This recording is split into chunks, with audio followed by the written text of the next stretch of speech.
2010. 99, I was born. You're kidding me. 1999. That's sad. You serious? That's what I'm gonna feel like 99. whenever your boys, one of them is Graduating high school the next year, for sure. Life's unfair. Suck it up. Life's unfair. I call this a success today. Hope you've been entertained and you've enjoyed us making ceviche and talking race cars. Hey everyone, it's Pato and Ryan here. I've got some notes that I'm going to read off of because I'm just not going to remember everything that I need to say. So today Ryan and I are stepping out of the race car and obviously into the kitchen. As you can see, we've got Mission tostadas, we have spatulas, we've got, I will explain what we're going to do today. But while we're cooking, we're going to be talking about the Indy 500. We're going to be talking about some race questions, or we're going to be questioning each other and just chatting about it. While we gear up with obviously Arrow McLaren, this is a big month, and this is the perfect time to slow down. So we're gonna make ceviche, and we're gonna dig into what drives us and what is required to be a contender at the Indy 500. He's won one, I haven't, so I'm still in search for that. But I've definitely been a contender many times, so I think we can see what it's all about. So. Ryan. Awesome. Have you ever made ceviche? This is definitely out of my wheelhouse. I love it. I mean, I fish a lot, so I know how to make the simple things, right? Okay. I know how to make, like we were just saying, like steaks and stuff like that, and grilling fish and stuff. But once it comes to the complex ingredients and all that stuff, I am a student, and I will learn. Recipes overwhelm me, so I get what for you sure. mean. For I get sure. what you mean. But we've got shrimp ceviche. It's already marinated in lemon. For those of you who are fellow Latinos, I mean, ceviche is, if you don't know what ceviche is, you've been living under a rock. So we've also got additions that we need to add to the ceviche, as I will show you. Okay. Cilantro, you like cilantro? Love cilantro. Cilantro, guac, lemon, well, more lemon. I don't think we need more because we've already got a bit. Onion, fresh tomatoes, chile jalapeño, and chile serrano. Do you remember, have you seen the car I drove, the Ardez car? With the chili pepper on the front? I've seen a picture. Yeah.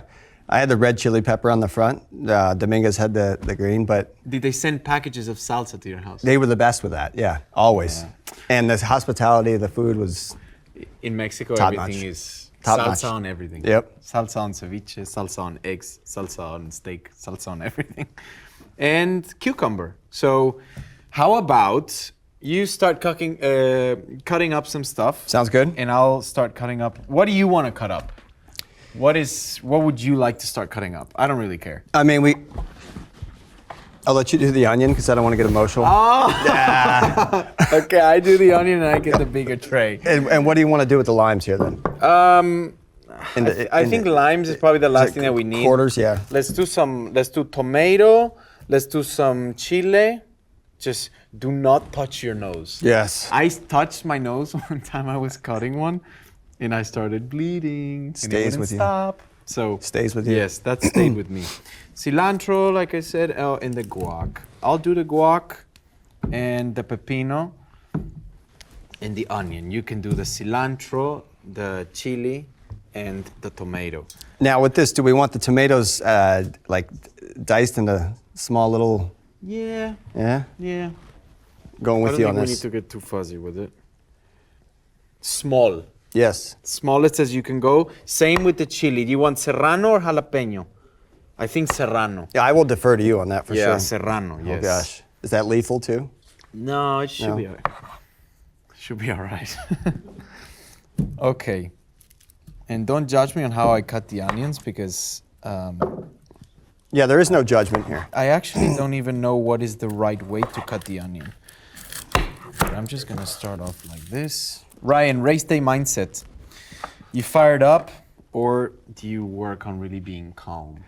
After all the years that this will be my 18th Indy 500, which is kind of wild. And, I used to get kind of a lot of, not anxiety, not anxious, but just... Nervous stomach? Yeah, just kind of just, yeah. as you know, once you shut the visor, it kind of all goes away. But Yeah. over the years, I've just become accustomed to this is what we're doing. This is what time I'm waking up. I have this meeting, that meeting, and I'm just looking forward to getting to the point where I Jump in the car. jump in the car, Yep. right? You're just getting to that point, basically. And then everything's on instinct and everything you learn, you know? No, that's fair. That's how it goes. And it's that has become, thankfully, easier for me over the years. Easier for sure. Yeah, for me, I think I share a bit of that. Obviously, I don't have as much experience as you do, but I definitely feel the nervous. You're getting there. Like You're I getting mean, there. Today, You're catching up to me. Yeah, they were telling me like, man, you're starting your 7th season, and I was like, oh, I am. It's crazy, huh? 7th Indy 500. Goes by quick. Goes by real quick. Yeah. You want me to go? Whoop. So, yeah. So, what's the key to staying mentally sharp before and, obviously, most important, during the 500? For me, it's been, the team doesn't love hearing this, but it actually has been not feeling guilty about saying no to things, Yeah. whether it's inside of the track or outside with like friends and family and stuff. Everybody wants a piece of you. I mean, you Yep. know how it is, right? Let's have dinner, let's have this. Everybody like travels in for this race and it's huge. But it is so overwhelming, not just like the days before, but the whole process of everything, because it's No already doubt. stressful to be at the track when things aren't going like your way, you Yep. know? And Yep. doesn't matter if it's a smooth month, it's not going to be fully smooth. There's always going to be things that go on that aren't, you know, going to be like to your liking. For sure. And you know, I've had professional athletes come, you know, friends of mine, either hockey players, football players, and they're blown away by the amount of stuff that we have to do right at the moment, even, you know, like around the weekend, and even just race day morning. Like, this is wild. Like, we're sitting here. It's because you think about it, all we have, like, people only see that we drive, but there's so much stuff. There's way less driving. And Yes. way more of everything else. That's right. And you know, IndyCar is the most accessible, I think. It's one of the most accessible to the fan professional sports there is, which kind of makes it a bit tougher on us to keep our focus. But to yeah, stay on. absolutely. Yeah. Yeah, I would have to agree. That's probably the key to keeping it balanced. I feel like it's never perfect, but you try to. You try to. You try your best, and sometimes, yeah, you just get exhausted. I mean, the days are really long, and it's tough to stay focused on what really matters. Next one. Okay, what is one thing that you wish you understood earlier in your career? The one thing I wish I understood earlier in my career was not to get caught up in the details that really didn't matter. They seemed to matter at the time, and Like what? Give me an example. you know, things that can spin you up mentally, Yep. right? That can it can quickly go out of control if you don't catch it, right? Yep. You can get really focused on, let's say, even the mistake you made in the previous session, right? Or whatever it is, and you just kind of make a mountain out of a molehill, and you can't go back. You Past can't is go back. past. You can't go back. You can only focus on the future, and I think that's one of the big things is you can make a difference in the future. You could put it behind you, brush it off, and kind of compartmentalize it. And I think that's one of the biggest things that I learned over my career was not getting, especially even with Indy, right? Indy, man, just on a practice day, you can go out one day, be super quick. Next day, you can't find your balance, you can't find speed, and you start thinking, uh-oh, are we in trouble? Is the car slow? Yep. Whatever it is, and you can start kind of snowball effect. And How much onion do you like? I love onion and I love cilantro, so all good. right. We're sending it in there. These are some pretty juicy tomatoes. It's a little messy over here. It's good. All right, so I'm going to number 2. How important is it visualizing the race or the moment before it actually happens? Do you do much visualization? So, I feel like I do for qualifying, Yep. not for the race. You can't plan a start. You can't plan how a race falls. Like you never know. The race has so many more variables that are out of your control because you depend on so many other people.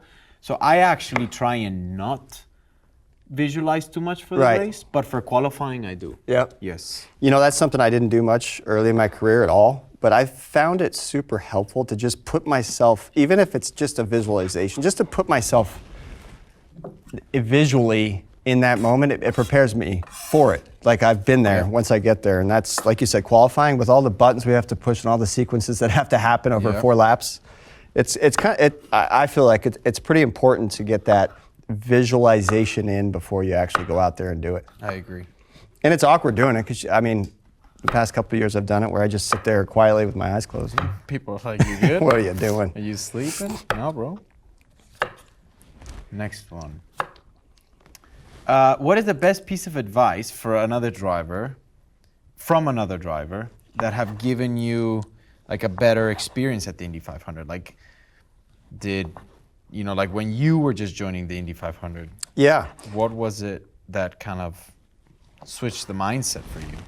I think it was, maybe it was, I had some incredible teammates over the years, but like Tony Kanaan, I think at one point said to me, hey, and this comes early when you're on ovals, right? It's always trust your gut, right? The team will say, this worked for your teammate or whatever, we're putting this on the car. Doesn't mean and you it's go gonna out, work for you though. Right. And every car is a bit different, right? And you go out and you go through one corner at speed and anger and you're like, that didn't quite feel right. Did that just start to step out? And then you go through the next one, there it was again. And do you drive through it? Because if you make the decision to continue to drive through it, you can either end up in the wall, and then you put yourself, big time behind the 8 ball. So it's always, for me, it's your gut is right. Like, if you think you felt it, and get on top of it, come in, look at the data, try another change to kind of lessen that effect and move on. That I think was very useful for me. Tony Kanaan, man, you're old. Man, Tell me about it, huh? You were probably in diapers playing with cars when you were watching that. That was, 2010. 99, I was born. You're kidding me. 1999. That's sad. You serious? That's what I'm gonna feel 99. like whenever your boys, one of them, is graduating high school the next year. That's nuts. Yeah, Tony and I had some tough times at the Speedway, so we were, we went through it. That's for sure. That's for sure. So what's the previous 500 that stuck with you the most, I guess? Like a past 500? Yeah. Man, 2024. Yeah, it's the ones that got away, right? Always. Yeah. The ones that got away, but the ones that were, I feel like last year for you, that's gotta be one. Man, that was I hadn't been that emotionally twisted after a race in a long time, especially because of everything that happened before. Honestly, when I saw, I was like, oh, he's gone. Yeah. He's gone. With the fire that happened, going to a pit stop car and just having a shot at it at the end is wild, Yep. So it's the ones that got away. There's going to be more for you, trust me. You're going to get your 500 win, but it's the ones that got away that always haunt you the most.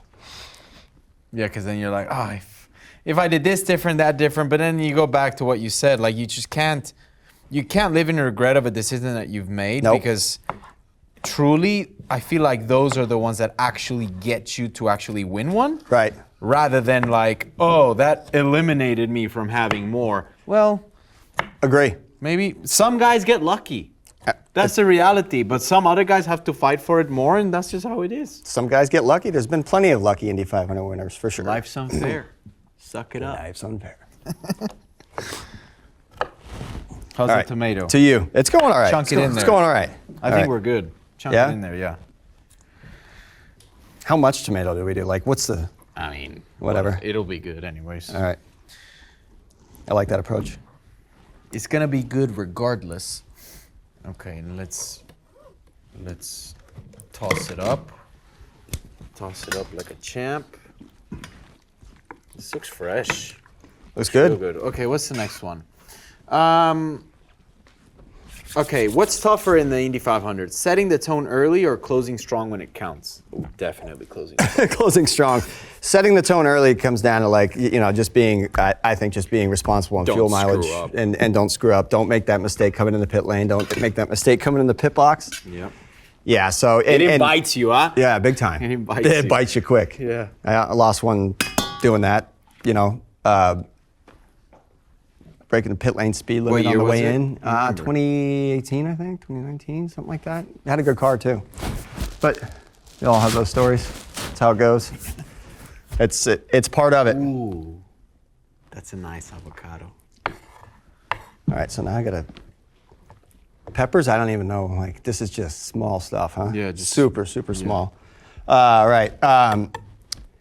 What's the mindset for bouncing back after a mistake, whether in the moment or after the race? Jeez, what do you think? I think it's just a matter of just putting it behind. Yeah, It's just you learn you it have over to turn years. the page. You have to turn the page. It's kind of like, yeah. I feel like there's a lot of things in life that actually can teach you how to turn. Like you don't actually have to be like. For me, I've had a lot of different experiences in my life where you're forced to put things behind you quite quickly, Yep. because otherwise you're just gonna you're gonna spiral out of control for no reason, and For you're sure. gonna like it's not gonna change. And we have to do that in the race too, right? If you've You have got to. somebody pursuing you in second, you're leading the race, and you lock a front. If you think about that locking that front in that one corner for another half a lap, you're going to make another mistake. Like you Yeah. have to learn how to put it behind you real quick. Yep. Yep. Agreed. Next one. Oh, pressure. Is this something that fuels performance, or does it risk becoming a distraction? Ooh, I think it's a two-sided knife. What do you think? I think over years of doing it too, I've learned to use it. I've learned to redirect energy like that in a positive way. Yeah. Because if you don't, it's just going to impact you negatively. you. Yeah. And I think everything in life, but in racing especially, behind the wheel, it's all between the ears. Like it's all how you perceive things. You can perceive things as this is an opportunity, or you can perceive it as, this Why is a me? potential for Oh, a why negative. me? Exactly. Yeah. It's like opening the window on the morning of the race and you see it's pouring rain and you haven't driven in the rain in a long time. Yeah. And you could either think this is a great opportunity for me, or this is going to be bad. I could make a mistake. You're going to go out and make a mistake. If you think that way. Yeah, I feel like every time that you think, if you are it's kind of like, I think it goes with everything in life, but when you have a fear, have you ever noticed, like when you're scared of something, it feels like you keep getting tested there until you actually like let go of it? Absolutely. It's the same in race cars. If you're scared of crashing or making a mistake or doing something, you're gonna do it. Yep. So might as well just let it go. That's right. Because if you do it, well, you can't undo it. Back of the car steps out. If you look at the wall, you're going to end up in the wall. Exactly. Yep. That's a good one to All right, drive home. chunked serrano, and Yeah. we're gonna be ready to go. Have you salted this? No. Okay. Salecita. All right, I got one for you. Who pushed you the hardest in your career? Ooh. Who's pushed me the hardest in my career? Teammate-wise? Yeah. Open book. Ooh. You know what? I feel like the biggest challenges for me, they've been when I can't seem to adapt fast enough. Right. When I can't seem to like get the grips of a new car, of a different driving style. Like it's not necessarily been like a teammate. Right. But it's been more like a battle with myself. Yeah, Like, absolutely. Sometimes I can't get around it Right. as fast as I wish. Like, are they doing that? But it's not because you can't do it, it's because you just can't. The car is like, you're pissing the car off the way that you're trying to do it. Absolutely. Basically. That's been my biggest, like, frustration when I was growing up. Just I agree. From changing cars. Same. And to even that point, I wasn't even like focused on a teammate. I could see that they could do it, but for me, it was like, what do I have? Like, how creative do I have to get to find adapt, that? yeah. Like, how can I make this work? How I want to make it work? Right. Right. Because I feel like when you try and replicate somebody, you're done. Absolutely. Because you're always chasing. Like you're always trying sure. to match someone, but that's not gonna work out. You Right. need to find your way. Yep. And that way might be much better. It's hard to come out of your comfort zone, especially like I always had my biggest weakness was overdriving all the time. Like I always went in too hot, went into the corner too hot, couldn't get the exits, especially with this car. Yep. The exits are critical, right? I mean, it's like even more so now. It feels like Because with you the know, big on road aero courses, kits, you could be so aggressive. Oh, so aggressive, and you can get away with it. You know, it definitely. That's a great point. So I think that's one of the biggest challenges, and I still face that. Like when, I think a perfect example is like from the IndyCar to then the Formula One. Yep. They're two completely different tires, driving styles. I can't imagine. And then you see what the other guys are doing, and it's like, I know I can do it. The problem is it's not going to look the same as that guy. Right. But you're not going to get there unless you start getting creative. And also seat time's a big thing. Oh, right? no, for sure. Especially in for those sure. cars with the cornering speeds, you have to have 100% confidence in what you're doing to carry it. Otherwise, the consequences are massive. I agree. Yep. And that's with oval racing. Anybody coming here too, you know. Their eyes in the helmet. After Yeah. Texas. Oh yeah. Yeah, That Texas was great. That was not my first oval, but the first time I went to Texas. Yeah, it's like, wow, what are we doing? Yeah, I was like, I have 2 more gears to go. Yeah, right? Yeah, Texas is a huge eye opener. All right, let's try this. Let's see how we did. I only put lemon.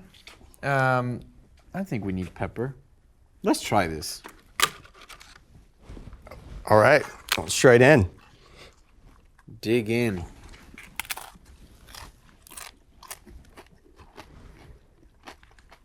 Come on.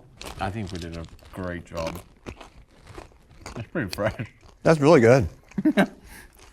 We're just gonna be here eating the rest of the time. You guys should try this. I'd turn up the volume if you want. This is actually very good. Just get the sound of it. Yeah, it's good. It's the right mix.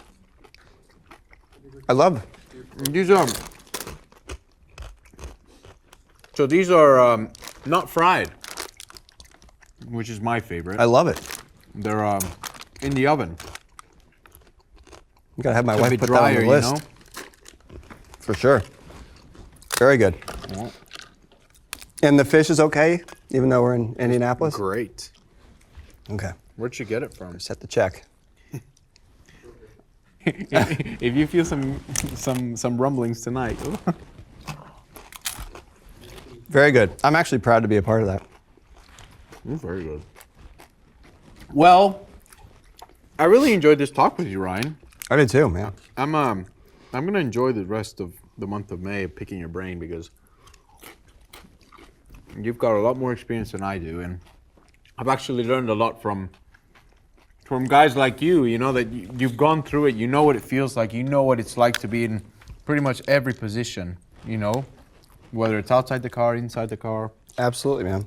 Maybe- I hope I can contribute in any way, and definitely looking forward to working with you. You've come close. I know. You've been on the backside of it. You've struggled there too, right? And so you've got the respect for the place, and you know all the emotions that it has to offer. And somebody that has gone through that, I think, has a huge advantage with the place. Just my thought. I call this a success today. Hope you've been entertained and you've enjoyed us making ceviche and talking race cars and Indy 500. This is a first. Never done anything like it. And I loved it. I've never done ceviche. Or talked racing at the same time Boom. on a set. Perfect. We didn't cut our fingers. No, We're still good. Ready to go. ready to go.